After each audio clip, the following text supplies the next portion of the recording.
All right, so this is going to be a review of Death on the Nile. It came out earlier this year. It's a remake of the one that came out in '78. It's a Hercule Poirot mystery. Once again, just like Murder on the Orient Express, the remake that came out a couple years ago.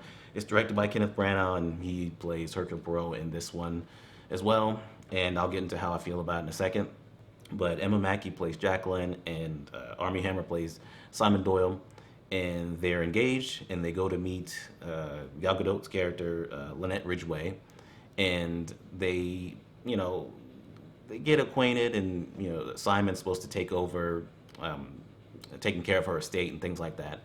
But 6 weeks go by, and instead, Gal Gadot's character, Lynette, ends up marrying Simon, and they're on their honeymoon slash little marriage celebration. They've invited certain people and things like that.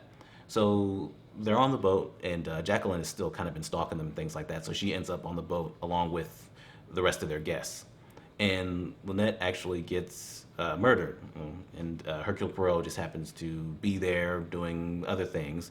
So he has to solve that mystery along with other things that are going on the boat as well. So that's pretty much it. It's pretty much the same as the original movie.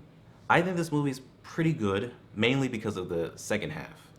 We'll get back to that first half, but the second half, I think, I really like the interrogation scenes. Russell Brand plays a character, and he's actually really good. Pretty much all the performances are pretty great. The original movie, if there's something I could definitely say against it, the acting was way over the top in certain instances, and a little bit too much. Actually, it's way too much, especially with the Jackie character. But in this one, they play it more serious. Hercule Poirot is more serious, which I don't really care for, but I guess it does fit the tone of this movie and that last one. It's shot really well, other than the green screen is very obvious. It has a nice score to it that I think really fits, and I do like that they made things more personal with Hercule Poirot. Like, there's some changes here with certain characters. There's less characters that were in that are being suspected on the boat than in the original, and things like that. And there's a certain character that has a connection to Hercule Poirot, and something happens to him. So by the end of it, he actually is emotionally invested, and I actually think that's actually better than the original movie, even though I still think the original movie is better overall. But by the end, when we get to the who done it type thing, the third act reveal, like, okay, this person did it because this classic thing in murder mysteries, who done it's. I thought that was fantastic. I think it's easily the best part of this movie. That being said, the first half of this movie is a slog. It is so boring. It has a lot of the same issues I had with Murder on the Orient Express, where it feels like a pale imitation of the original movie. It's doing the same thing, but like badly. Hercule Poirot, like I said, isn't his goofy self like in the other ones that I've seen. He's a lot more serious, so there's less character there, less personality. Um, the characters don't really get developed all that much. You just have like an exposition scene where somebody's like, okay, this is this character, this character, this character. And it's like, you could have done that a little bit better. It just doesn't flow as well. I could swear that original movie was shorter than this movie, and it's actually not. This movie's 2 hours. That one's like 2 hours and 20 or something like that. And I thought it was because the original movie flows so much better than this. This first half, I mean, it's a murder mystery, so you're waiting for the murder so we can get to the mystery, start suspecting people, things like that. For a 2 hour movie, we only get to the murder mystery, or well, the murder, halfway through, like an hour in, and everything you got going on before that is just not that interesting. Like, that's a problem, especially with Gal Gadot and Armie Hammer, who don't really have like any romantic chemistry. I heard about this before, and I was like, no way.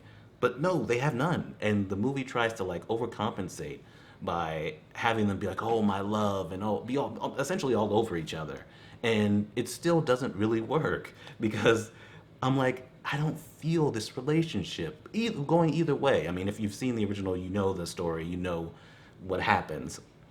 So it could partially make sense that there's no chemistry, but the fact that it wouldn't be chemistry either way, that doesn't make sense.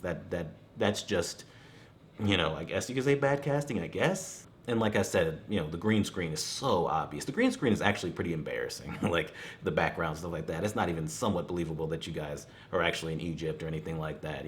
When you have just the the pyramids in the sky and things like that in the background. They're just kind of in the desert, and one of the characters is painting something and stuff like that. It just doesn't look right. But when you get to that second half, things feel a little better. It's just on the boat and things like that. I think that's pretty much it. I do think this kind of saves itself with that second half. I was really invested and really interested in what's going on, especially with the reveal, like I said.